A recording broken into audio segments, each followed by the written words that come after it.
పురాణం Pushpa English నేర్చుకోవడం చాలా easy. ఇప్పుడు తెలుగులో ఉన్న పదాలను మనం ఇంగ్లీష్ లో రాయడం ఎలాగో ఇప్పుడు చూద్దాం.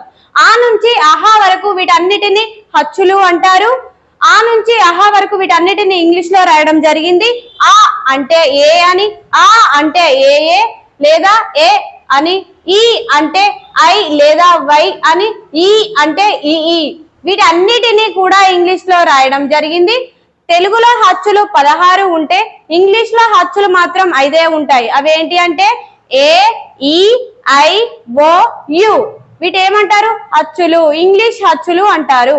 ఏ నుండి జెడ్ వరకు వచ్చే అక్షరాలలో ఏ, ఈ, ఐ, ఓ, యు అచ్చులు తీసేస్తే ఏ జెడ్ వరకు ఉన్న అక్షరాల్లో అవి తీసేసిన అక్షరాలు వాటన్నిటిని హల్లులు అంటారు. వీటన్నిటిని ఉపయోగించుకొని మనం కొన్ని మనుషుల పేర్లు, కొన్ని ఊర్ల పేర్లు, కొన్ని సంస్థల పేర్లు రాయవచ్చు. దీనినే ట్రూ కన్వర్సేషన్ అని అంటారు. తెలుగులో హల్లులు ఎలా రాయాలో, దీనిని ఇంగ్లీష్ లో ఎలా రాయాలో ఇప్పుడు మనం చూద్దాం. ఉక్ అనే శబ్దానికి ఆ అనే అచ్చు కలిపితే ఈ రెండింటిని కలిపితే కా అనే హల్లు వస్తుంది. ఇంగ్లీష్ లో రాయడం ఎలాగో చూద్దాం.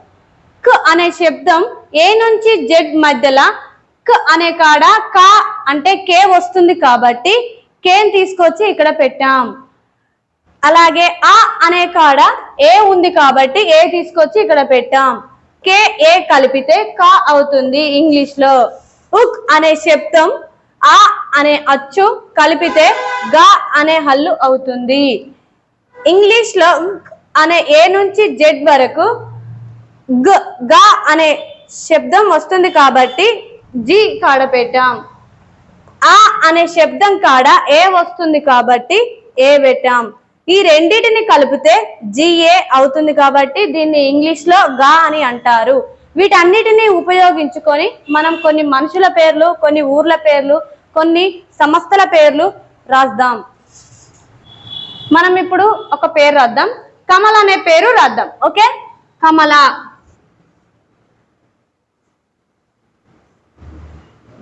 కమల. ఓకే. క అనేది ఏ నుంచి జెడ్ వరకు వచ్చే హల్లులల్లా మనకు క అని అంటే ఏముంది ఇక్కడ? క అంటే ఏంటిది? కే. మా అంటే ఏ నుంచి జెడ్ వరకు వచ్చే దాంట్లో మా అంటే ఏమంటారు? ఎం. ఎల్. క క అనే శబ్దాన్ని పలుకుతే మనం ఆ అనే శబ్దం వస్తుంది లాస్ట్ కు. ఆ అనే శబ్దాన్ని ఇక్కడ మనం ఆ. మా అంటే ఆ వస్తుంది. లా అంటే ఆ వస్తుంది. ఆకు ఇక్కడ ఏముంది? ఏ అనే అక్షరం ఉంది.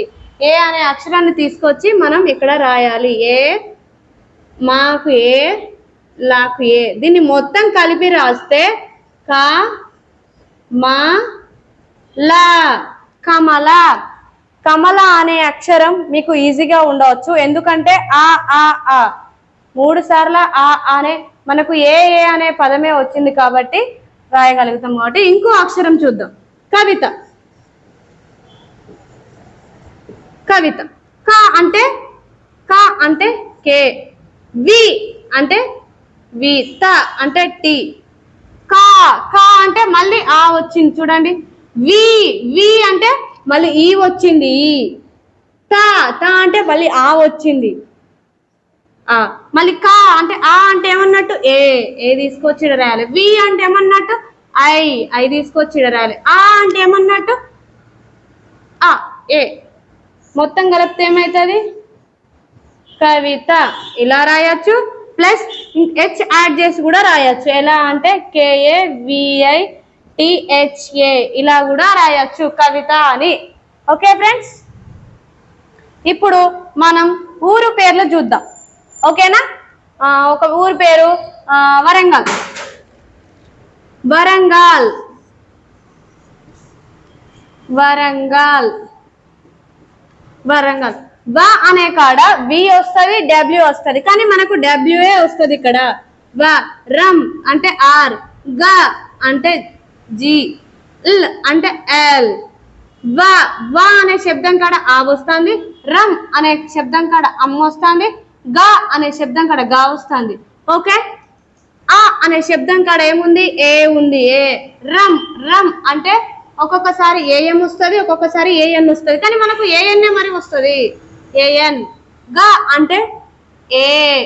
మొత్తం దీన్ని కలిపి రాస్తే WARANGAL. మొత్తం కలిపి చదివితే వరంగల్.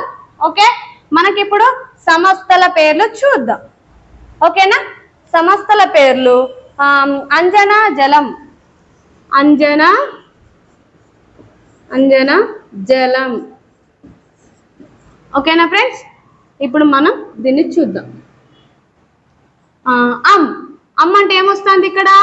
అమ్ అంటే ఏఎం. ఏఎన్. అమ్ అంటే ఏఎన్ వస్తుంది. జా అంటే జే. నా అంటే ఎన్. జా అంటే జే.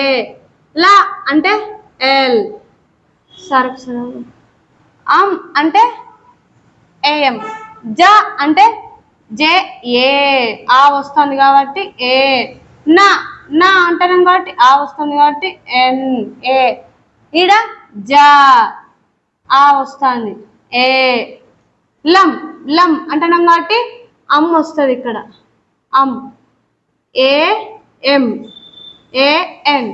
మొత్తం కలిపి రాస్తే AN JA NA JALAN. Sorry friends, ఇక్కడ మనకు అమ్ వచ్చిన కాడ ఏఎన్ ఏఎం వస్తా అన్నారు కదా. మనకు ఫస్ట్ లో అయినా మధ్యలో అయినా ఏఎన్ వస్తుంది, చివరిలో కాబట్టి ఏఎం వస్తుంది. ఏఎం వస్తుంది. మొత్తం కలిపి చదివితే అంజనా జలం. Okay friends, thank you very much. See you. Like చేయండి, షేర్ చేయండి.